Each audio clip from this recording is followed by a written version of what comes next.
दोस्तों हमारी प्रीत भी अनगिनत रहस्यों से भरी पड़ी है जो हमें टाइम टाइम पर चौंकाती रहती है। दोस्तों आपको तो पता ही होगा, मैं गांव की तरफ से बिलोंग करता हूं, तो हमारे गांव में नेगेटिविटी ज्यादा देखने को मिलती है। नेगेटिविटी मतलब भूत प्रेत आत्मा, या किसी को भूत पकड़ लिया या किसी ने आत्मा देख लिया, ऐसे हमारे तरफ बहुत ही आम बात है।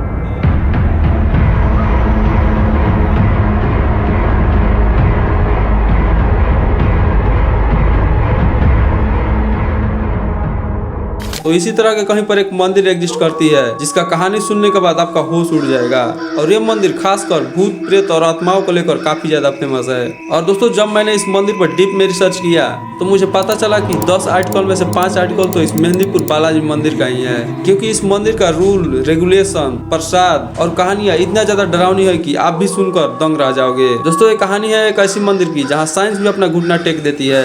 कहानी एक ऐसी मंदिर की जहाँ की किसी भी चीज को आप हाथ लगाते हो तो आपका खेल खत्म हो सकता है, क्योंकि यहाँ का कोई भी चीज नॉर्मल नहीं होता है। कहानी एक ऐसी मंदिर की जहाँ सिर्फ और सिर्फ एक ही आवाज गूंजती है और वो होता है भूत प्रेत और आत्माओं का आवाज। यह मंदिर राजस्थान के दौसा डिस्ट्रिक्ट में मौजूद है, जिसका नाम है मेहंदीपुर बालाजी मंदिर, जो कि भगवान हनुमान को समर्पित है। इस मंदिर में हनुमान जी के अलावा इस मंदिर में 2 और देवताओं को पूजा जाता है, जिसमें पहला देवता प्रेतराज सरकार और दूसरा भगवान काल भैरव का पूजा जाता है। पौराणिक कथाओं के अनुसार एक पंडित के पूर्वजों को सपना आया था और वो सपने में आकर बड़ी विचित्र जगह पर पहुंच गए थे। उन्होंने देखा कि एक ओर से हजारों दीपक प्रज्वलित हो रही है और हाथी घोड़े की आवाज एक साथ एक बहुत बड़ी फौज चली आ रही है। महाराज ये सब लीला बहुत ही आश्चर्य से देख रहे थे। उन्हें ये सब देखने के बाद डर लगा और वे वापस गांव चले गए। दूसरे दिन जब उनकी आंखें लगी तो उन्हें एक और सपना आया। इस बार सपने में 3 मूर्तियां, मंदिर और विशाल वैभव दिखाई पड़ा और उनके कानों में यह आवाज आई कि उठो और मेरी सेवा का भार ग्रहण करो, मैं अपनी लीलाओं से विस्तार करूंगा। यह बात कौन कह रहा था, कोई दिखाई नहीं दिया। महाराज ने इस बार भी कोई बात पर विश्वास नहीं किया। खुद भगवान हनुमान ने इस बार स्वयं उन्हें दर्शन दिए और उन्हें पूजा का आदेश दिया। जैसे ही सपने के अनुसार बताए गए जगह पर खुदाई की गई तो वहाँ पर 3 मूर्तियां प्राप्त हुई, जिसमें पहला हनुमान जी का था, दूसरा प्रेतराज सरकार और तीसरा काल भैरव का था।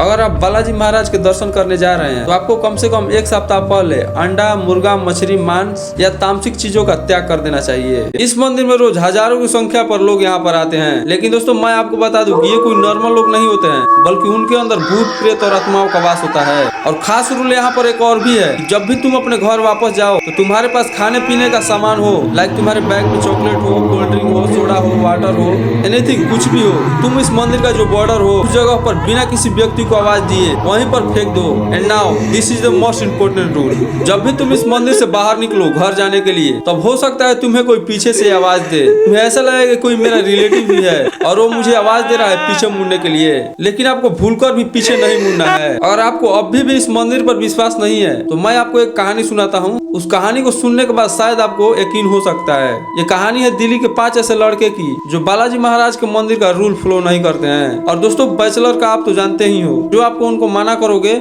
वो जानबूझ के करते हैं। तो ऐसे ही दिल्ली से 5 लड़के बालाजी महाराज मंदिर के लिए निकल पड़ते हैं कुछ रिसर्च करने के लिए। जब वो बालाजी मंदिर पहुंचते हैं कोई भी रूल का फॉलो नहीं करते हैं और वो ऐसे ही रिसर्च करने लगते हैं। रिसर्च करते करते शाम हो जाती है तो अपने कार उठाते हैं और चल देते हैं घर के तरफ। घर जाते समय उनका रोड पर एक्सीडेंट हो जाता है। तब वो अपने पापा के पास कॉल करते हैं और बोलते हैं कि पापा गाड़ी का एक्सीडेंट हो गया है।